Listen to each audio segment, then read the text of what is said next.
पाहूया।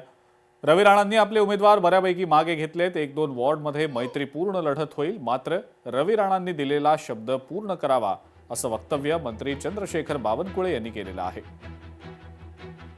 रवी राणांनी आपले उमेदवार परत घेतलेले आहे, बऱ्यापैकी परत घेतलेले आहे। संध्याकाळी आमची चर्चा होईल, पण आम्ही युवा स्वाभिमान सोबत आहोत। आमची युती आहे, शेवटी बडनेरा त्यांचा मतदारसंघ आहे आणि आमचे 3 उमेदवार आम्ही आज परत एवढ्याकरता घेतले की आम्ही रवी राणा यांना सांगितलं होतं की आम्ही 9 सीट तुम्हाला देऊ, 6 सीट दिल्या होत्या। आज 3 सीट त्यांच्या वाढवून दिल्या, कारण आधीपासून 9 त्यांना द्यायचं ठरलं होतं आणि त्यामुळे 9 आणि बाकी भाजप।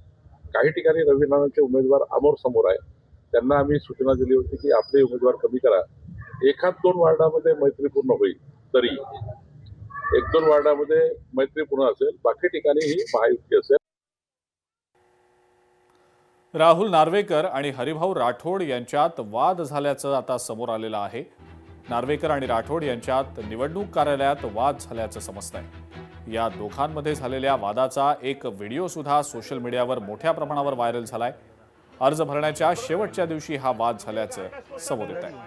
मला सांगा, पहिली तुमची सिक्युरिटी विड्रॉ करायला लागेल मला। ऐका ना, misuse of security joint joint CP इसको किधर है? जॉइंट सीपी प्रोटेक्शन को फोन लगाओ। अरे ऐका ना, पहिली तुमची किंवा इतर कोणी असेल, तक्रार ज्याला द्यायची आहे तो त्याचा अधिकार आहे, त्यांनी देऊ देत। त्यांनी तक्रार दिली म्हणजे ते काय खरं झालं नाही। मी स्पष्टपणे नमूद करू इच्छितो की भारतात, महाराष्ट्रात आणि मुंबईत हे कायदा सुव्यवस्था योग्यरित्या ठेवणं हे प्रत्येक लोकप्रतिनिधीची जबाबदारी आहे।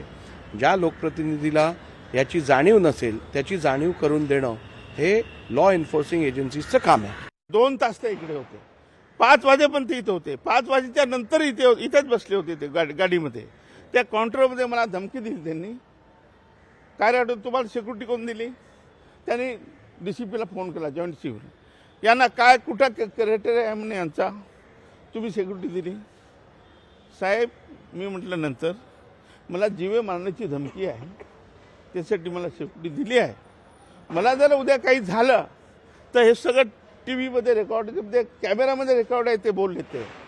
म्हटलं बघा, तुम्ही अध्यक्ष, तुम्हाला सोबत नाही आहे, तुम्ही संविधानिक पदावर आहात, तुम्ही ते त्या कार्यकर्त्यासारखे फिरून राहिले, आत बाहेर जाताय, काय चाललंय तुमचं? म्हटलं साहेब, तुम्हाला सोबत नाही आहे, तुमचे सगळे प्रिव्हिलेज मी काढून घेईल, तुम्हाला माहीत आहे ना?